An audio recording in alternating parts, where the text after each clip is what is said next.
Bienvenidos. Este es el capítulo número 3.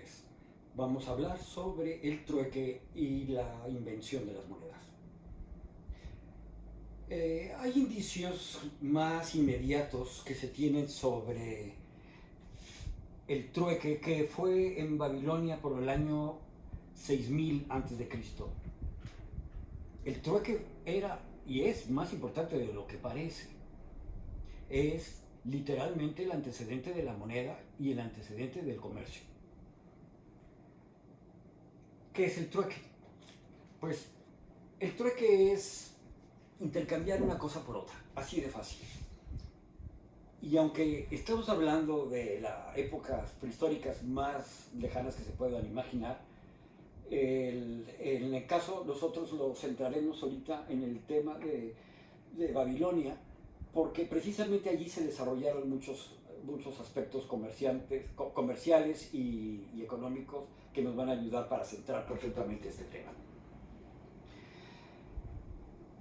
Para la fabricación de ciertas herramientas se utilizaron diferentes tipos de metales y hay algunos indicios de que empezaron a utilizarse estos materiales como jade para hacer algunos ciertos cuchillos, que además ya hay evidencia que se utilizaron también como monedas.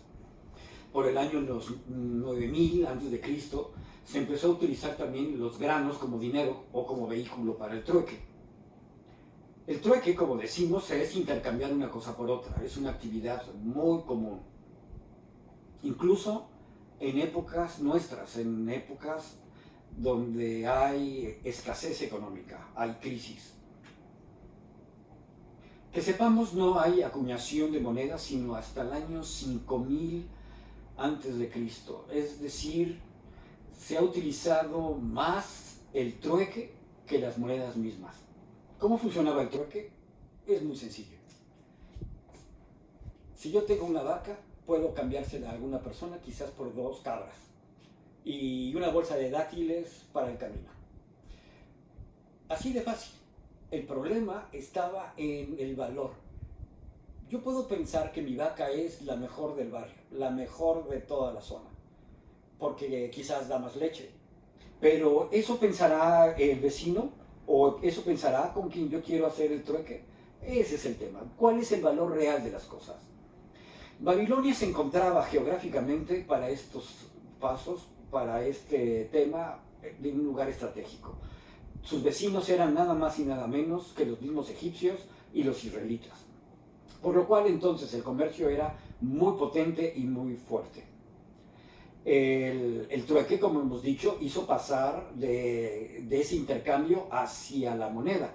Pero ese paso no fue tan sencillo.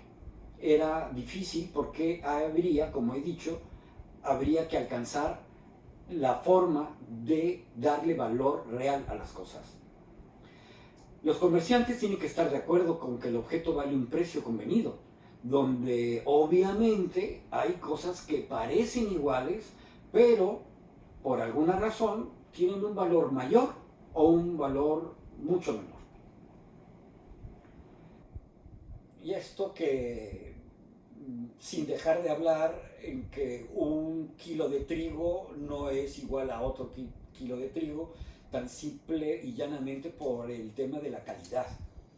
O sea, la calidad, como bien sabemos hoy, hace la diferencia. Entonces, con estos ejemplos podremos darnos cuenta que, aunque el trueque era sencillo, tenía su dificultad. La idea era la estandarización, que un vestido costara 2 lanzas o que con las 2 lanzas yo pudiera comprar un pedazo de pan. El tema del valor no se da hasta que la autoridad comienza a ponerle valor a ciertos eventos. Cuando empezamos a hablar de una estandarización en el valor, es porque la autoridad lo ha hecho. Es cierto que esto debía ser con algún valor que fuera lo menos subjetivo posible. Y esto se dio hasta que empezó a utilizarse metales estandarizados o metales más semipreciosos o preciosos como la plata y el oro. Y en el caso de los granos como la cebada o el trigo. Aunque, repito, habría que haber considerado el tema de la calidad. Porque como bien sabemos, por ejemplo, la plata podía estar rebajada o adulterada y no ser exactamente la misma. En fin, este era un asunto complicado. Pero cuando la autoridad empieza a meterse en este asunto, las cosas empiezan a facilitarse. La autoridad empezó a escribir algunos códigos legales, escritos obviamente en piedra, y donde casualmente empieza a darle valor a ciertas actividades o incluso a darle el valor a unas multas o penas que debían pagarse por algún delito. El código más antiguo que conocemos es el de Ur-Nammu, del rey Ur, en el año 2050 a.C. Él fue el primero que pidió compensación por daños en forma económica, más que en castigos corporales, que era lo que se solía pedir. Si alguien cometía un delito, lo más probable es que se pidiera su vida a cambio. Esa es una gran evolución. Otro código cercano igual en la misma zona es el código de Esrunda, de 1930, de los sumarios.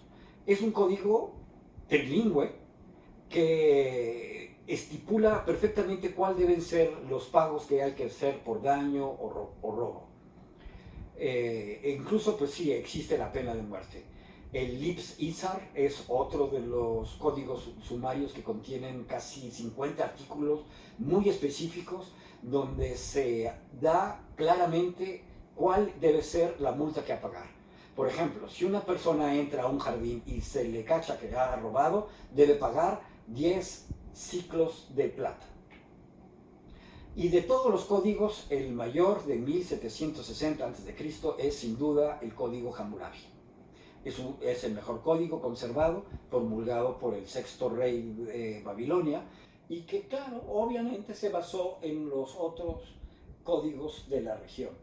Pero es muy importante este código porque es la primera vez en que ya se concentra y se centra no solo la forma como debería comportarse la sociedad, sino cuál sería la pena por no hacerlo como debe ser.